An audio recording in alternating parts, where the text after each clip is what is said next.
በጣም ሲቀንስ የነበረው የሐዋላ ምንዛሬ ዛሬ ከምን ደረሰ፣ እንደዚሁም ደግሞ መቼ መቼ ብንልክ ቆንጆ ነው የሚለውን ጠቅለል አድርጌ የምነግራችሁ ይሆናል ማለት ነው። እንግዲህ ከሰሞኑ በጣም ትልልቅ ሚዲያ አካላት ሳይቀሩ ሐዋላን መንግስት ድባቅ መታው እየተባለ ዜናው እንግዲህ ነበር የነበረው ማለት ነው። እና በወቅቱ ምን መጥቼ ባካችሁን አትደናገጡ። በወቅቱ የተደናገጠ ሰው በጣም ብዙ ነበር። ብር ያጠራቀመው እኔ ጓደኛዬ ለአንድ አመት ያክል ብር አላከችም እና የተሰማውን ነገር ስትሰማ በጣም ነበር የደነገጠችው። የተፈጠረውን ነገር እንግዲህ 130 ምናምን ሰዎች ናቸው በአንድ ጊዜ የተያዙት ራሱና ይሄንን ስትሰማ ያልተጨነቀ ሰው አልነበረም። የምንዛሬ መቀነስ መጨመር ለኛ የሚያመጣው ለውጥ ባይኖርም ነገር ግን አሁን እኛ እዚህ ጋር እየሰራን ምንዛሬ እንደዚህ ቀነሰ። የሀገራችን ኑሮ በጣም በሚጨምርበት ሁኔታ ጥቅሙ ምንድን ነው? ምንዛሬ የሚጨምር ያው ቁጥር ነው እንጂ የሚያመጣው ነገር የለም። ነገር ግን እንደ ዘመኑ እንደ ጊዜው መሄድ አለብን ከሚለው አንጻር ነው ማለት ነው። እና ቤተሰቦቼ ሰላም አላልኳችሁም። በመጀመሪያ ሰላምታውን ላስቀድምና በሚቀጥለው እንግዲህ ዛሬ ምንዛሬ ስንት ነው? መቼ ነው ሐዋላ የሚጨምረው? መቼ እንላክ የሚለውን ዘርዘር አድርጌ የምነግራችሁ ይሆናል። እውነቴን ነው የምላችሁ፣ ይሄ ቪዲዮ ይጠቅማችኋል። እስከ መጨረሻው ድረስ አድምጡ። ለጓደኞቻችሁ ደግሞ ሼር ማድረጋችሁን በጭራሽ እንዳረሱ። ቪዲዮውን በላይክ ጀምሩት፣ ለሁሉም እንዲደርስ ማለት ነው። እኔ መጀመሪያ ምንም ነገር እውቀት አልነበረኝም። በአንድ ሰው ነበር ብር ልክ የነበረው አይኔን ጨፍኜ ማለት ነው። ለማንኛውም ሰላም ልባላችሁና ሰላምታውን አስቀድሜ ወደሚቀጥለው ዝርዝሩን እነግራችኋለሁ። በእውነት ቁጭቴን ሁሉንም ነገር ዛሬ ላይ ግን የደረስኩበትን ነገር ብነግራችሁ ትገረማላችሁ። በርካታ ነገሮችን መረጃዎችን ነው የማቀበላችሁ። የትም እንዳትሄዱ እስከ መጨረሻው አዳምጡ። ሰላም ሰላም፣ እንዴት ናችሁ? ውድ የተከበራችሁ ቤተሰቦች ደህና ናችሁ? የኔ ያለው እግዚአብሔር ይመስገን። እናንተም በያላችሁበት ሰላማችሁ ብዝት ይበልልኝ። ለምን ከምንም በላይ ሰላም ይቀድማል። ሰላም ከሌለ ምን ዋጋ አለው? የሰው ልጅ ዋናው ነገር ሰላም ነውና ሰላማችሁን ይብዛ። እንግዲህ ዛሬ ይዤላችሁ የመጣሁት ምንድን ነው? ከሰሞኑ እንግዲህ የምንዛሬ ሁኔታ ማለትም ከ2-3 ሳምንታት በፊት በጣም አስጨናቂ ነበረ። ለምንድን ነው አስጨናቂ የሆነው? ምንዛሬ ቢጨምር ቢቀንስ ለእኛ ምንም የሚያመጣው ነገር ባይኖርም ግን ሀገራችን ላይ ያለው ኑሮ እያሻቀበ እኛ የምንሰራው ብር ደግሞ ቁልቁል እየወረደ ወይንም ደግሞ የሐዋላ ነገር ሲቀንስ፣ እንደዚሁም መንግስት እስከዛሬ የተጠራቀሙ ብሮችን አክስት አጎቴ በእናቴ ስም ምንም በማያውቁ ሴቶች ሰዎች ስም የተጠራቀመ በጣም በሚሊዮን የሚቆጠር ገንዘብ አለ። ያንን ገንዘብ መንግስት ነው የሚወርሰው እየተባለ ያለው ወሬ በሙሉ ወጨፋው በጣም አስደንጋጭ ነበር እና በጣም ብዙ ልጆች ተደናግጠዋል። ብር ሲያጠራቅሙ የቆዩ ልጆች እንግዲህ ተደናግጠዋል። በአንድ ጊዜ የተፈጠረውን ነገር የምታውቁት ነገር ነው። መረጃውን አቅርቤላችሁ ነበር በወቅቱም የነበረው ማለት ነው እና ታዲያ አንድ ሰሞን እንግዲህ እንደዚያ ሲራገብ የነበረው ወሬ ተግባር ወሬ ብቻ አይደለም፣ ወደ ተግባርም ተገብቶ 138 ነጋዴዎች በቁጥጥር እስከ መዋል ድረስ ደርሰዋል። እንግዲህ የታገዱም ባንኮችም አሉ ተብሏል። በዚያው ልክ ያ ሁሉ ነገር ሆኖ ግን ምንዛሬ ዛሬ የት ደረሰ? ድርሃም የት ደረሰ? በወቅቱ ድርሃም ብቻ አይደለም የሁሉም ሀገራት ምንዛሬ ያው ተመሳሳይ ስለሆነ ነው። እኔ በድርሃም ያለውን ነገር ልንገራችሁ ብዬ ነው እንጂ ሁሉም ነው። ሲቀንስ ሁሉም እኩል ነው፣ ሲጨምርም ሁሉም እኩል ነው፣ እንደየሀገሩ ምንዛሬ ማለት ነው። ኩዌትም ያው እንደምታውቁት ነው። አንድ ዲናር ወደ 500 ምናምን 62 ብር አካባቢ ነው አሁን ላይ። ብቻ እኔ በድርሃም ያለውን ነገር ልንገራችሁን የዱባይ ስላለው ማለት ነው። ሌላውን እንግዲህ እናንተ ድረሱበት። ያው የእንግሊዝ ፓውንድ፣ የአሜሪካን ዶላር የተለያዩ ያው እንደ ሀገራቸው ምንዛሬያቸውን የምታውቁት ነው እና ጭማሪውም ቅናሹም ተመሳሳይ ነው። ያው ከድርሃም ጋራ ማለት ነው። ሲቀንስም ሲጨምርም ያለበትን ሁኔታ በመጠኑም ቢሆን ታውቃላችሁ ብዬ ስለማስብ ነው። እንግዲህ ዛሬ የምነግራችሁ ስለ ድርሃም ነው። ድርሃም እንግዲህ በዚያን ሰሞን ሐዋላ ድባቅ ተመታ እያተባለ ሲነጋገር ሲወራበት በነበረው ጊዜ ከሳምንት በፊት ድርሃም እስከ 46 ሲሉ ነበረ በሐዋላ ማለት ነው። በነገራችን ላይ አሁን ላይ ሐዋላና የባንክ ቀጥታ የባንኩ ምንዛሬ ምንም አይነት ልዩነት የለውም። ያው ምንዛሬ በባንክም በጣም እየጨመረ፣ ለምን ሰው ሁሉ ሐዋላ እንዳይጠቀም፣ በሐዋላ የተለያዩ ነጋዴዎች እንዳይጠቀሙ፣ ዱባይ ቱርክ ሄደው እንዳይነግዱ መንግስት የራሱን ጥቅም በማስቀደም ባንክም በተመሳሳይ ጊዜ እየጨመረ ስለሆነ አሁን ላይ ሐዋላና ባንክ ልዩነት የላቸውም። የ3 ብርና የ2 ብር ልዩነት ነው ያለው አሁን ላይ ማለት ነው። ግን 3 ብርም ሆነ 2 ብር ከብዛት ጥቅም አለው ለኛ። ከብዛት ከምንለከው ብር ብዛት 4,000 ላኩ 5,000 ላኩ ለኛ ይጠቅመናል። ገብቷችኋል? ያኔ ቢያንስ ወደ 20,000 10 ሺህ ምናምን እንኳን ትርፍ ብናመጣ በሐዋላ ለእኛ ቀላል ገንዘብ አይደለም።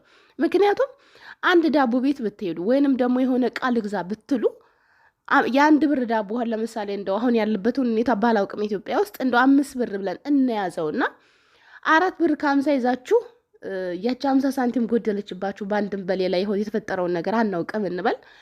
በ4 ብር ከ50 ያችን አንድ ዳቦ ሽጥልኝ ብትሉት ባለ ዳቦውን አይሸጥላችሁም። ለምን? 50 ሳንቲሟን አጉድለሽ ነው የመጣሽው። 50 ሳንቲሟን ያችን አሟልተሽ እስካልመጣሽ ድረስ ያችን የ5 ብር ዳቦ 50 ሳንቲም ስለጎደለሽ ብቻ አፍሽ ራሱ ሽሸት ሊሉ ይችላል። ያኔ ተቸግረሽ ማለት ነው። ገብታችኋል? ማንም ሰው አይረዳችሁም ይዛችሁ ካልተገኛችሁ በስተቀር አሁን ላይ የደረስኩበት ነገር እኔ ማለት ነው የደረስኩ ማንም ይሁን ማን ይዘሽ ተገኝ። በእውነት ነው የምላችሁ። ትሸውዳላችሁ፣ ታለቅሳላችሁ። ይዛችሁ ያልተገኛችሁ ሰዎች ይዛችሁ ተገኙ። በቃ ለኛ 10 ሺህም ይሁን 5 ሺህም ይሁን በነገራችን ለትንሽ ነገር ያልታመነ ሰው ለትልቅ ነገር አይታመንም። ገንዘብን መናቅ የለብንም። ብዙ ጊዜ ገንዘብን የምንንቀው እኛ ድሃዎች ነን። እኛ ላባደሮች ነን። ለፍተን የምናድር ሰዎች ነን ገንዘብን የምንቀው እንጂ ሌላ ሰዎች ግን ገንዘብን አይንቁ ማለት ነው። ከትንሽ ጀምረው ነው ገንዘብን የሚያከብሩትና አንድን ብር ማክበር መቻል አለብን። ምክንያቱም እንደነገርኳችሁ ነው። ዘይት አሁን ለምሳሌ 1500 ምናምን የሚሸጠው ዘይት እንደው ፈጣሪ ሆኖ የተፈጠረን የሆነ ነገር ገጥሟችሁ እንደው 20 ብር ቢጎድል ያንን ዘይት አይሸጥላችሁም ባለ ዘይቱ። ለምን? እሱም እዚያ ጋር የቆሙ 20 ብር ለማትረፍ ወይ 10 ብር ለማትረፍ ነው እዚያ ተገትሮ የሚውለው። ከአንድ ዘይት ላይ 5 ብር፣ ከአንድ ሽንኩርት ላይ 3 ብር 4 ብር የተለያዩ እንደዚህ ትርፍ ፈልጎ ነው እዚያ ጋር የሚነግደው የሚለፋው። ከአንዱ ሀገር አንዱ ሀገር የሚዞረው ያችን ብር ፍለጋ ነው። እና ያንን ብር አጉድላችሁ እናንተ የተፈጠረውን ነገር አናውቅም። ሰውነንና ይጎድልብናል፣ ልናጣ እንችላለን። አጥተን ችግር የለውም እባክህ ተቸግሬ ነው የሆነ ቀን መልሼ አመጣለሁ ብትሉት ኧረ በጭራሽ አልፈልግም። ምክንያቱም እኔም እዚህ የቆንኩት እንደዚህ ፍለጋ ነው። ስለዚህ አልሸጥም ነው የሚላችሁ። 20 ብር ብታጎድሉ ወይ 30 ብር ብታጎድሉ ማለት ነው። ስለዚህ ይጠቅማል ገንዘብ። ያኔ 1 ብር ነው በሐዋላ ወይንም እንደዚህ ነው ልትሉት አይገባም። ከብዛት እንግዲህ ከ1 ብር ላይ 2 ብር 3 ብር ማትረፍ ቀላል አይደለም። ምን ልላችሁ ነው? ይዛችሁ መገኘትን የመሰለ ነገር የለም። እና ጥቅም ነው ለኛ ልላችሁ ነው። በሐዋላ ብንልክ ማለት 1 ብርም 2 ብርም ብናተርፍ ከ1 ብር ላይ ቀላል ነገር አይደለም ለኛ ማለት ነው። እና ምንጊዜም ቢሆን ይዛችሁ ለመገኘት ሞክሩ። በአሁን ሰዓት እንደነገርኳችሁ ነው። ያው ምንዛሬ ጣራ ነካ ጨመረ ምን አለ። ኦፍኮርስ የሀገራችን ላይ ያለ ኑሮ እየጨመረ ነው ያለው። ሀገራችን ላይ ሄዱ ብሩ ምንም መግዛት አይችልም። የሀገራችን የኑሮ ሁኔታ ቢቀንስና ምንዛሬም ቢቀንስ ደስ ይለን ነበረ፣ ግን አልሆነም። ታዲያ የኛ ምንዛሬም በርካሽ እንደው በቃ እኛ ችግር የለውም እንደው ወይ በ20 ብር ልልቀቅ ብትሉ የሀገራችሁን ኑሮ የምታሻሽሉት ነገር የለም። ኦልሬዲ ያ ኑሮ እየናረ ነው ያለው፣ ከኛ ጋር አይደለም። ነገር ግን እኛ እንደ ጊዜው መሄድ አለብን። ከነጋዴ መጠየቅ አለብን። በመጀመሪያ ደረጃ ብር ስንልክ ማለት ነው። ከነጋዴ ለምን እዚህ ጋር አይሻ የምትሸጠውና እዚያ ጋር ደግሞ ሰለማን የሚሸጠው እንደገና ደግሞ እዚያ ጋር አህመድ የሚሸጠው የተለያየ ነው። የሁሉም ሰዎች ገበያቸው የሆነ የ2 ብር ልዩነት፣ የ1 ብር ልዩነት፣ የ50 ሳንቲም ልዩነት ሊኖር ይችላል። ብዙዎቻችን ብር ስንልክ በጣም የምንሳሳተው ነገር ልንገራችሁ። በአንድ ሰው ነው የምንልከው። በቃ ያ ሰው ምን አይነት ሰው ነው? ሰው ቀይር አድርጉ። መጠየቅ አንወድም። መጠየቅ ግድ ነው። ብር ስትልኩ የምነግራችሁ ነገር ጠይቁ። ከአንድም 2 ሰው ጠይቃችሁ ያለው ነገር ካወቃችሁ በኋላ በተሻለው ነጋዴ ለእናንተ በተሻላችሁ ትርፍ በምታገኙበት ነው እንጂ መላክ ያለባችሁ በይሉኝታ የሆነ ነገር እንደዚህ ተደራገን የሆነ ቃምጣሊ ብዬው አምጥቶልኛል በሱ ነው የምልከው ወይ እንደዚያ ነው ብላችሁ ሼም እና ይሉኝታ ልትያዙ አይገባም ማለት ነው። መጠንቀቅ ያለባችሁ ነገር ብር ከመላካችሁ ፊት እንደነገርኳችሁ ይሄን ያህል ምንዛሬ በዚህ ዋጋ ትልክልኛለህ ሆይ ብላችሁ መጠየቅ። በቃ ያንን አይ እንደዚህ ነው እንደዚህ አዋጣኝም ካለ በሚያዋጣው ሰው መላክ ማለት ነው። ሌላው ነገር ምንዛሬ መቼ ብንልክ አሪፍ ነው ለሚለው እኔ የደረስኩበትን ነገር ስነግራችሁ ጓደኞቼ፣ መጀመሪያ አካባቢ ብር እንደተቀበልኩ የመጨረሻ ወር ነው የምልከው ማለት ነው። እንግዲህ በዚህ ሀገር እንግዲህ እንደሚታወቀው የእነሱ ደሞዝ የሚለቀቀው ከ28 ጀምሮ ደሞዛቸው ይገባላቸዋል በባንካቸው ማለት ነው። እኛ ግን ያው እኔ በመጨረሻው ወር በ31 ሊሆን ይችላል ያወሩ እስከ 31 ስለሚሄድ ነው የምነግራችሁ። በዛን ጊዜ ደሞዝ በሚቀበሉበት ጊዜ ምንዛሬ በጣም የሚቀንስበት ጊዜ እንደሆነ ነው የተረዳሁት ማለት ነው።